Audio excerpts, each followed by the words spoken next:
Most Interesting Artista. Episode 1, Kim Chiu. Isa sa mga pinakakilala at minamahal na artista sa industriya ng showbiz, siya ang Chinita Princess, Kim Chiu. Pero alam mo ba kung paano nagsimula ang kanyang kwento bago siya naging isa sa mga pinaka-successful na artista ng ABS-CBN?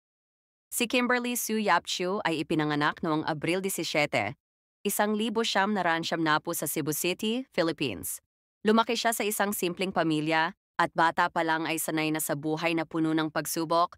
Bago pa man siya makilala bilang Chinita Princess, isa muna siyang tahimik at masipag na estudyante na may malaking pangarap para sa kanyang pamilya. Noong 2006, sumali si Kim sa Pinoy Big Brother, Teen Edition, kung saan siya ang tinanghal na big winner.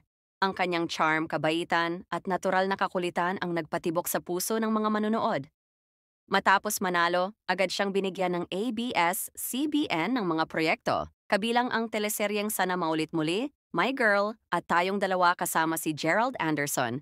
Dito nagsimula ang tambalang kay Merald na minahal ng buong bansa. Ngayon, si Kim ay isa sa mga pinakamatagumpay na artista ng ABS-CBN.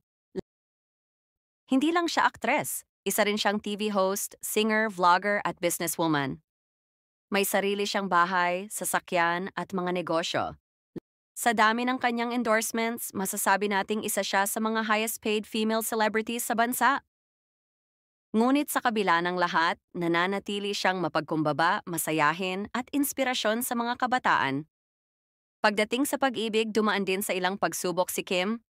Una siyang naugnay sa kanyang dating ka-love team na si Gerald Anderson, ngunit kalaunan ay naghiwalay rin sila. Makalipas ang ilang taon, nabuo naman ang tambalan at totoong relasyon nila ni Shan Lim.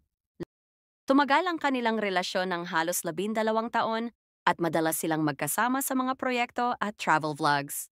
Ngunit nitong mga nakaraang buwan, lumabas ang balitang naghiwalay na rin sila. Bagamat hindi malinaw ang detalye, parehong nagpapatuloy sa kanilang mga karera, si Kim at Shan, nang may respeto sa isa't isa. At ngayon, muling kinikilig ang mga manonood sa tambalan ni Kim Chiu at Paolo Avellino sa teleseryeng What's Wrong with Secretary Kim.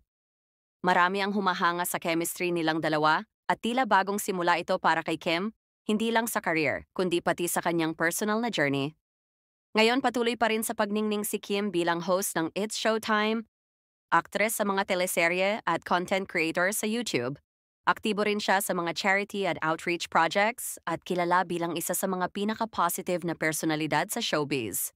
Sa kabila ng mga pagsubok, pinatunayan ni Kim na walang makakapigil sa taong determinado at may mabuting puso.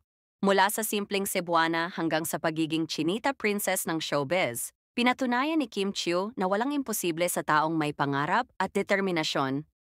Isa siyang patunay na ang tunay na tagumpay ay bunga ng pagsisikap at puso. Ikaw, anong pinaka-nagustuhan mo sa kwento ni Kim Chiu? I-comment mo sa ibaba at huwag kalimutang i-like at i-subscribe para sa iba pang interesting stories dito sa Most Interesting Artista.